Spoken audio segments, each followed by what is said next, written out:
Welcome to AI for Dummies. And by dummies, I just mean people that are not engineers or necessarily have a super technical background. I am trying to teach everyone how to use AI to be better at their job, to build their business more efficiently, or simply improve their life. And in this video, we're going to break down which of the LLMs is the best reasoning model. There are benchmarks that will tell you at any certain time what's ranking the highest and what the best LLMs are for reasoning, for coding, for creative tasks and everything. But what I found is that those benchmarks are not accurate. And what I kind of hypothesize, I don't know if this is true, but my guess is that the teams behind these models are fine-tuning them in a way that they will be able to answer those questions and perform better on those benchmarks. But that doesn't necessarily translate to real world use. And so what I wanted to do is put together a comprehensive test where I could test all of these LLMs and then have them rate each other to see, hey, which one's the best? And so for this specific video, we're going to be talking about reasoning models. Obviously, as you know, there's many different types of models. There's for instance, with ChatGPT, there's ChatGPT 4o, which is like the best overall model, or the best for most use cases. There's Gemini 2.5 Flash, there's Grok 4, there's Claude 4 Sonnet, and so on and so forth. But this video is specifically about reasoning, because reasoning is the highest capability of all the models. It's the most brain power, the most tokens, the most time spent.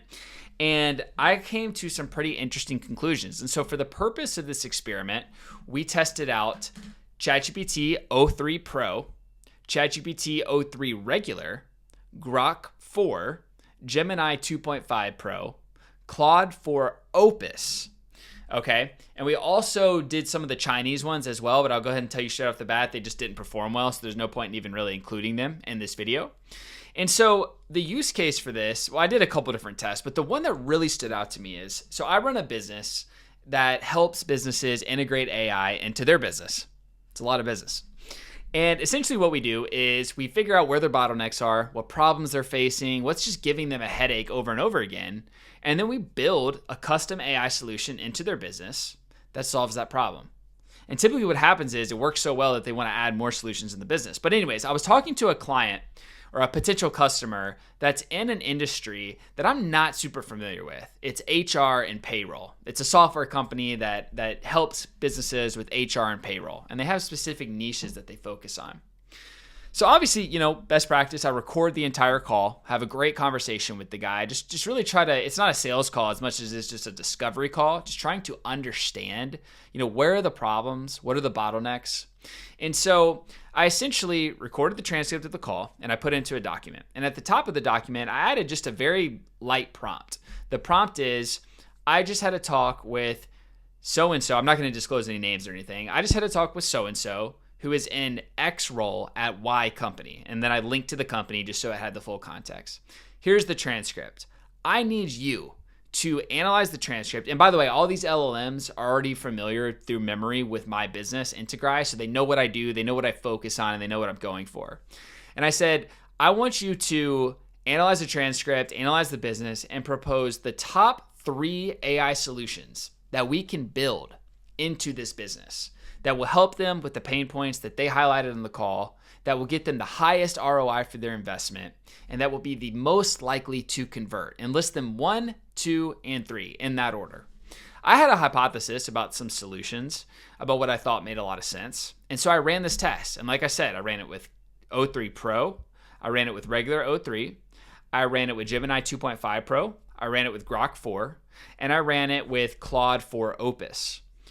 And the results were very, very interesting. So after I got the results, I essentially put them all into a doc and I labeled them LLM1, LLM2, LLM3, LLM4, LLM5. And I didn't disclose anything about it. I wanted to make sure that the LLMs had no idea, which one it was doing or which one it was rating for that matter. And the results were actually pretty incredible.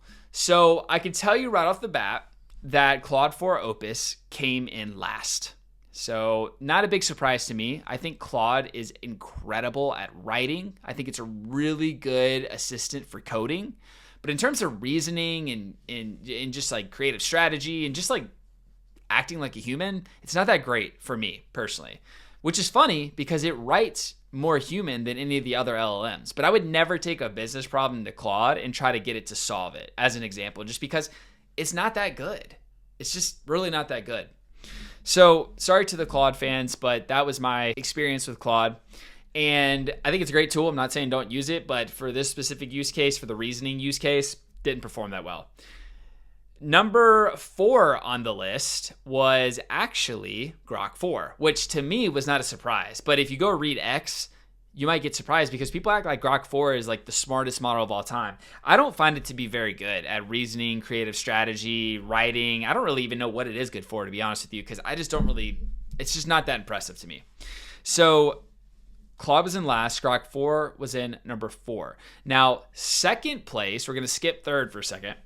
Second place was ChatGPT o3 Pro, which is shocking to me because o3 Pro, is a $200 a month model.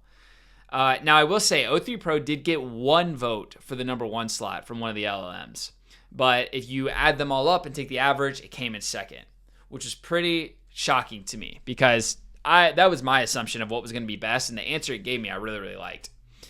And then number 3 on the list was actually Gemini 2.5 Pro, which had a really good reply, but it got ranked 3rd on basically every single one, which means number 1 was just regular o3 from ChatGPT. Now, I have been saying that o3 is the best model out there. I've been screaming it from the rooftops just because that's been my anecdotal experience. So I was not surprised at all when the metrics came back and it showed o3 having the best answer for all of the different models.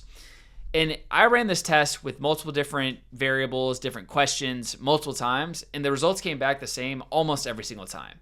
So to me, the best model in existence today is o3. There's a little bit of debate if it's o3 Pro or regular o3, but without a doubt, o3 is better than Grok 4, Claude 4 Opus, Gemini 2.5 Pro, and there's a lot of OpenAI haters that will try to tell you this isn't the case. But for me, I ran extensive tests, and it was the case. So if you're using this for your job, if you're using this for your business, you're just trying to improve your life, use o3 Pro. It's the best. And apparently GPT-5 is coming out soon, which is going to kind of blend all of these models together. So that's what I got for you. That's the winner. If this video is helpful, definitely like and subscribe. Leave a comment too. Any questions you have about AI, LLMs, anything in general. The purpose of this channel is to try to help non-technical people master and use AI in any way that they want.